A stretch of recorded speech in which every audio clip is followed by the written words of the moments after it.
The silence along the southern border was deceptive. In those quiet early morning hours of October 2022, when the desert sun hadn't yet risen to burn away the cool mist that clung to the Rio Grande, Border Patrol agent Elena Rodriguez adjusted the scanner on her dashboard and felt the familiar knot in her stomach tighten. She'd been working the El Paso sector for 8 years, but nothing had prepared her for what was coming through the checkpoints now. The statistics haunting her briefings told a story that made her blood run cold. In San Diego County alone, seizures had jumped from 4,790 pounds in 2020 to 27,000 pounds in 2023. But numbers on paper couldn't capture the real horror. The bodies piling up in morgues, the families destroyed, the communities torn apart by something so small it could fit in the palm of your hand, yet kill with the efficiency of a loaded weapon. Rodriguez wasn't alone in her growing dread.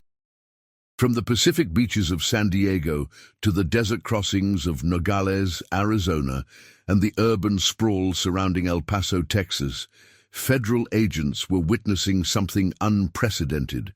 The traditional cocaine and heroin pipelines that had defined border trafficking for decades were being rapidly replaced by something far more sinister. Fentanyl, synthetic, potent and deadly in microscopic doses, was flooding across the border with a ruthless efficiency that left law enforcement agencies scrambling to adapt their tactics. If you're listening to this investigation, please take a moment to subscribe to our channel and let us know in the comments where you're tuning in from. Your support helps us continue bringing these crucial stories to light. The transformation didn't happen overnight, but by 2022, the shift was undeniable. Agent Mike Thompson, a 20-year veteran stationed at the San Isidro port of entry in San Diego, remembers the exact moment he realized they were fighting a different war. It was a Tuesday morning in March 2022 when his team pulled aside a silver Honda Civic driven by a 34-year-old American citizen named Maria Santos. She seemed nervous, but not unusually so. Everyone was nervous at the border checkpoints. The drug-sniffing dogs, however, told a different story. When they started working on the vehicle, Thompson's team discovered something that would haunt him for months. 47 pounds of pure fentanyl powder hidden inside the car's modified gas tank, enough to kill every person in the city of San Diego several times over. The thing that got to me, Thompson would later tell his supervisor, wasn't just the quantity. It was how professional the hiding job was. They had pulled out 2 pistons from the engine, filled the void with drugs, and the car was still running perfectly. Someone with serious mechanical knowledge had modified that vehicle. What Thompson had stumbled upon wasn't a random smuggling attempt. It was evidence of a sophisticated operation that had turned the southern border into a conveyor belt of death.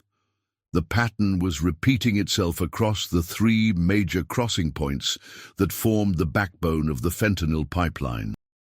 In Nogales, Arizona, Port Director Sarah Humphreys was seeing similar modifications, drugs hidden in tires, roofs, floors, seats, and anywhere imaginable inside legitimate vehicles.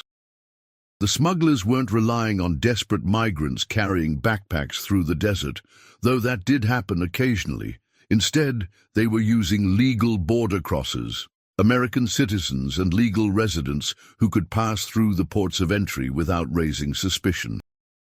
Federal prosecutors in Tucson were building cases that revealed the scope of this transformation.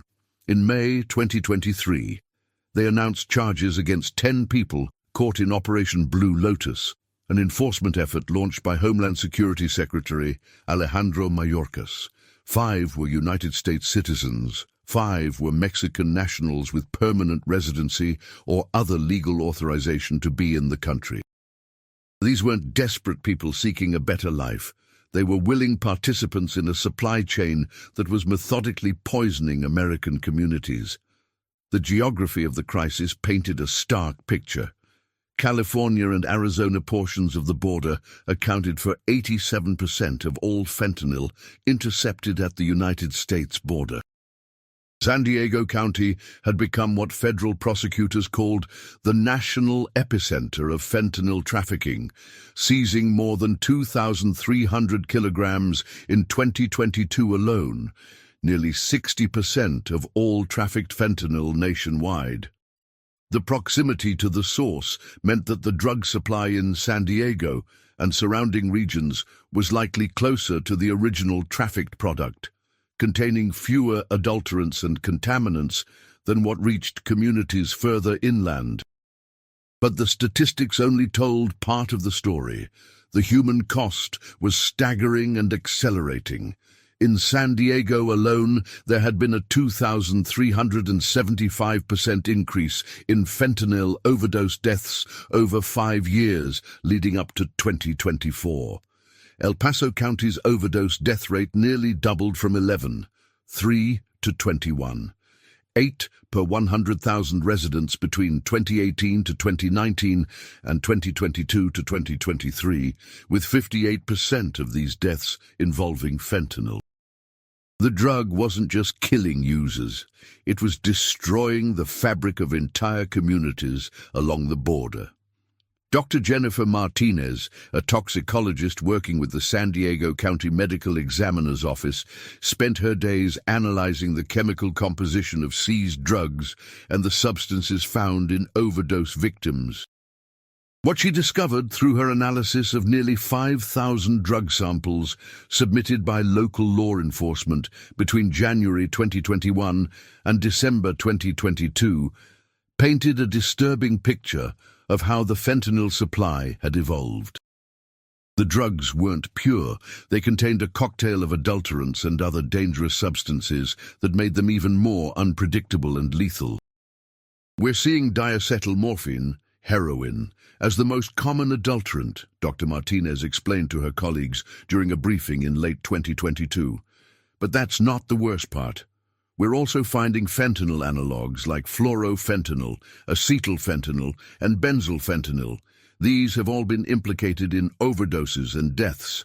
Then there are the benzimidazole opioids, flunitazine, protonitazine, and isotonitazine, which are highly potent and associated with several fatalities. The complexity of the drug supply reflected the sophistication of the organizations behind it. These weren't street-level dealers mixing drugs in basements. They were industrial-scale operations with access to professional chemists and manufacturing equipment. The cartels had made a calculated business decision.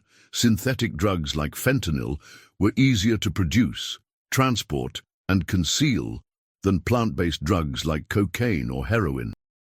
They didn't require vast coca fields or poppy farms that could be spotted by satellite surveillance. A small laboratory could produce enough fentanyl to supply a major American city. Agent Rodriguez had seen this evolution firsthand during her years patrolling the El Paso sector.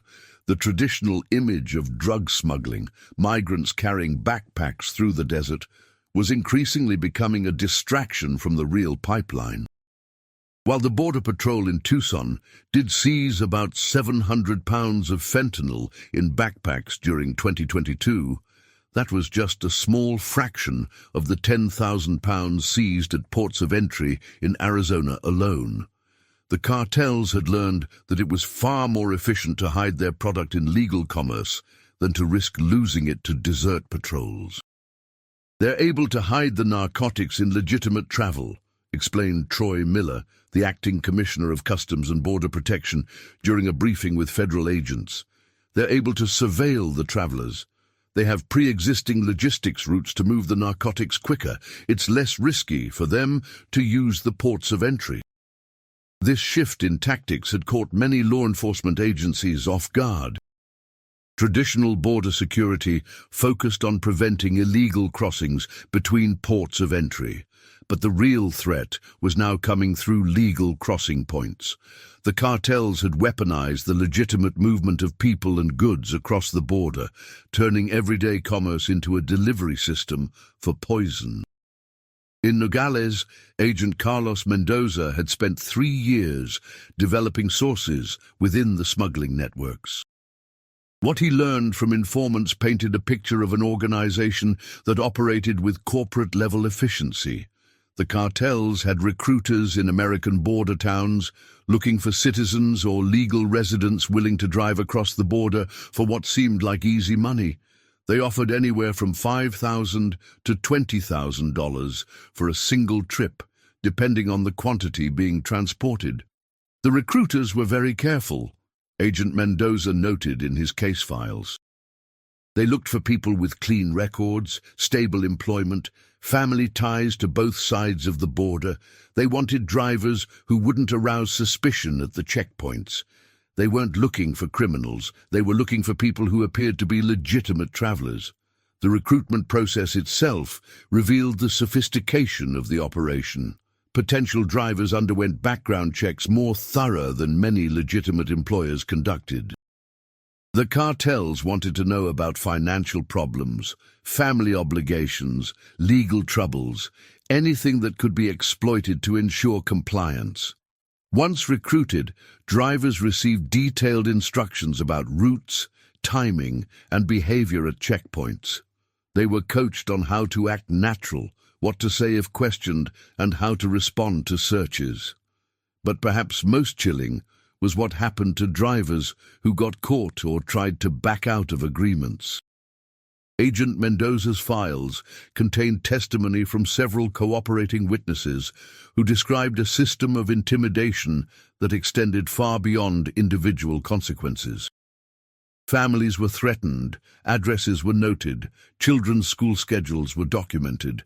The cartels didn't just buy compliance, they terrorized it into existence. The sophistication extended to the technical aspects of concealment as well.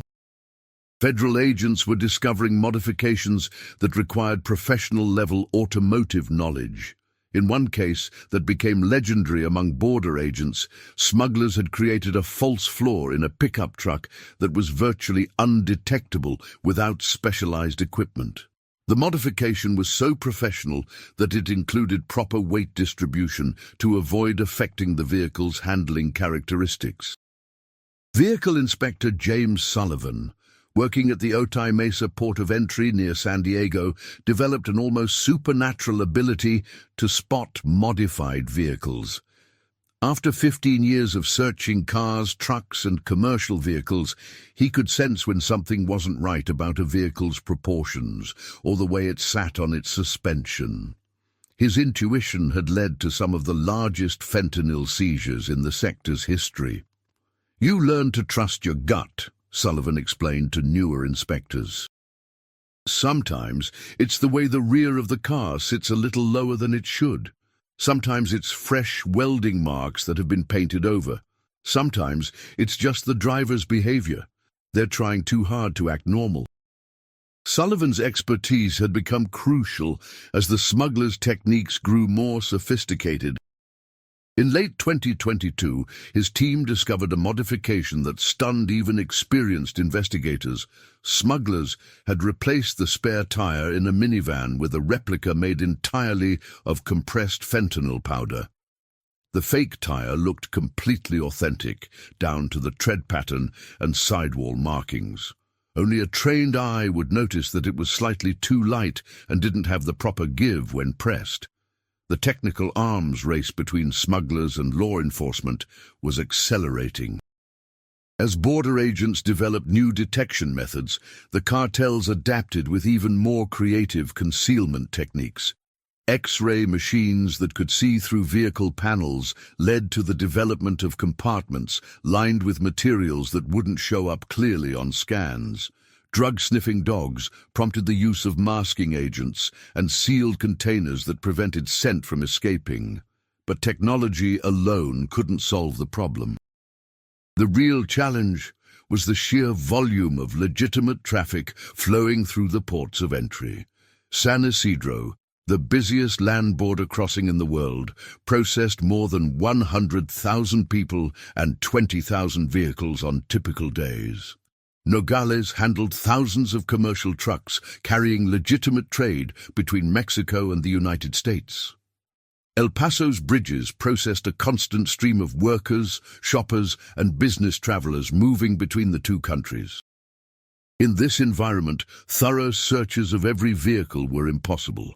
Border agents had to rely on intelligence, intuition, and random inspections to catch smugglers. The cartels understood these limitations and exploited them ruthlessly. They would send multiple vehicles through different checkpoints simultaneously, knowing that even if some were caught, others would get through. They treated seizures as a cost of doing business, building the losses into their pricing models. The economic incentives driving the trade were staggering. A kilogram of fentanyl that cost a few $100s to produce in a Mexican laboratory could be worth hundreds of thousands of dollars when sold on American streets. The profit margins dwarfed those of traditional drugs and made the risks seem acceptable to both cartel leaders and individual smugglers. Federal Drug Enforcement Administration analyst Rebecca Chen spent her days tracking these financial flows and building cases against the money laundering networks that supported the fentanyl trade. What she discovered was a financial ecosystem as complex as any legitimate multinational corporation. The cartels used a combination of traditional banking, cryptocurrency, trade-based money laundering, and bulk cash smuggling to move their profits. They're not just drug dealers anymore, Chen explained during an interagency briefing. They're sophisticated financial criminals who happen to use drugs as their primary product. They have accountants, investment managers, and financial advisors. They diversify their portfolios. They hedge against currency fluctuations. They operate like Fortune 500 companies, except their business model is based on poisoning Americans. The financial investigation revealed connections that stretched far beyond the border region. Drug profits were being invested in legitimate businesses throughout the United States, from small shops and restaurants to real estate developments and construction companies. The cartels were using American commerce not just to smuggle their products, but to launder their profits and gain influence in local communities. In El Paso, Detective Maria Flores of the Financial Crimes Unit had been tracking these connections for 2 years. Her investigation began with a simple case of suspicious bank deposits, but eventually uncovered a network that included car dealerships, construction companies, and even a chain of popular restaurants. The businesses appeared legitimate on the surface, but careful analysis of their financial records revealed patterns consistent with money laundering operations. The scary part isn't just the money, Detective Flores noted in her case files. It's the influence that money buys. When cartels own or control legitimate businesses, they gain access to the community. They create jobs, sponsor local events, donate to charities. They become part of the fabric of the neighborhood, which makes them much harder to investigate and prosecute.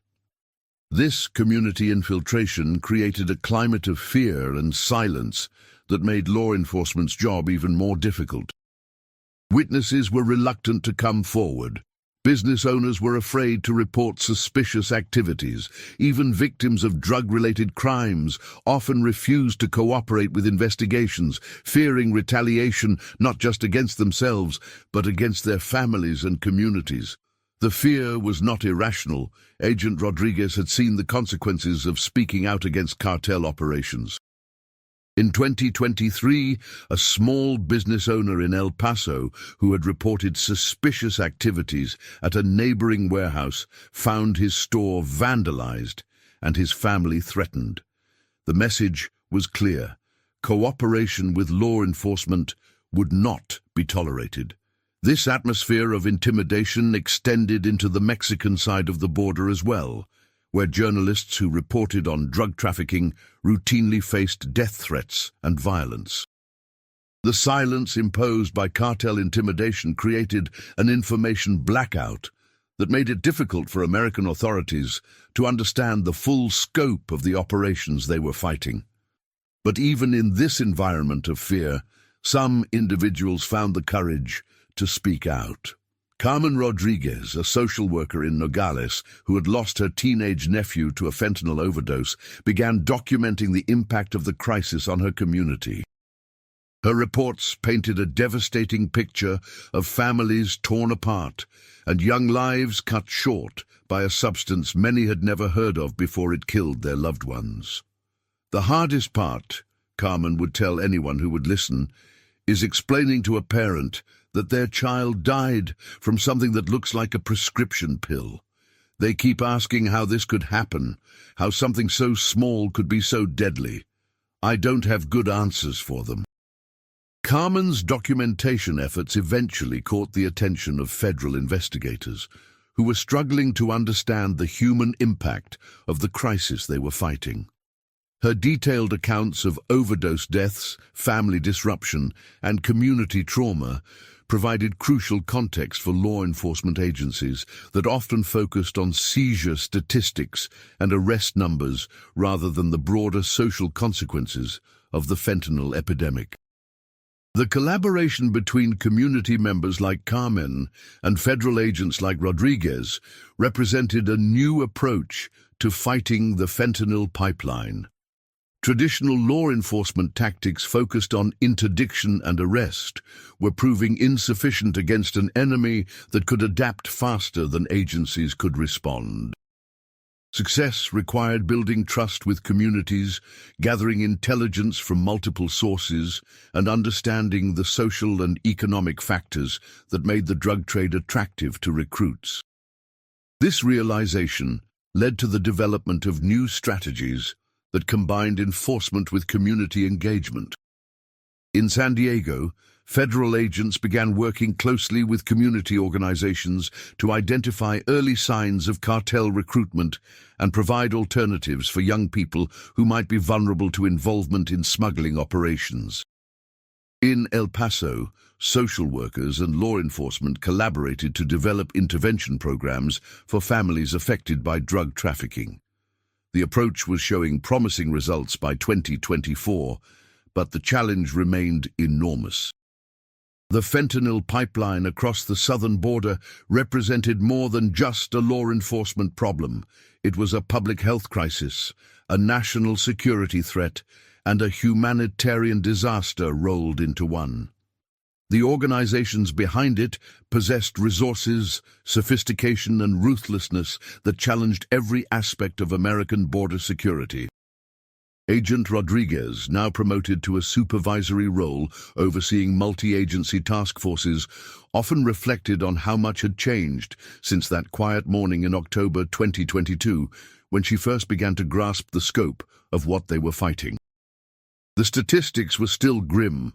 Overdose deaths continued to climb, seizures increased year after year, and new synthetic drugs appeared regularly in the supply chain.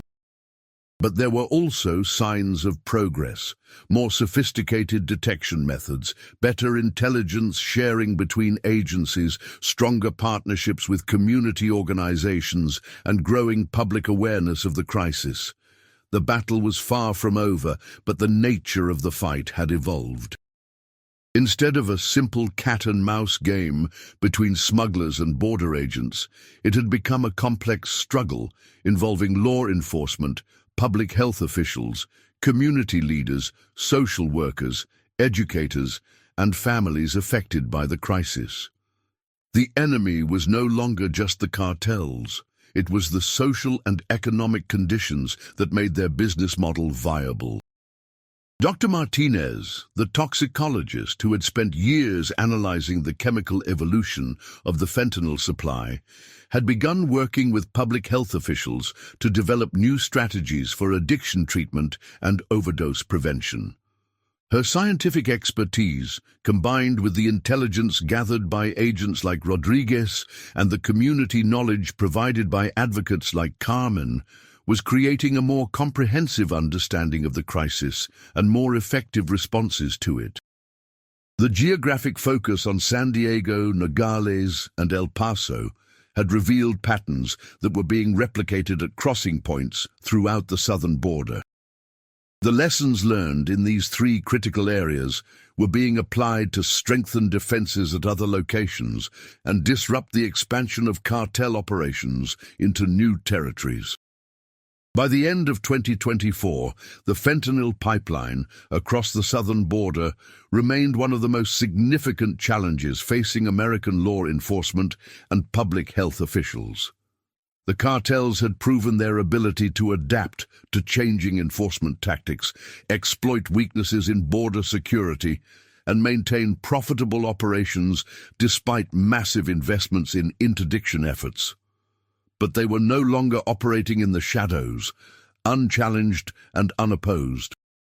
A growing coalition of federal agents, local law enforcement, community organizations, public health officials, and affected families was building the knowledge, tools, and political will necessary to fight back. The story that began with Agent Rodriguez adjusting her scanner in the pre-dawn darkness of the El Paso desert had evolved into a much larger narrative about resilience, adaptation, and the ongoing struggle to protect American communities from a threat that transcended traditional law enforcement categories. The pipeline might never be completely shut down, but it was no longer invisible, and it was no longer unopposed. The battle for the border and for the communities it was supposed to protect continued with new strategies, new partnerships, and new hope for eventual victory against an enemy that had seemed unstoppable just a few years earlier.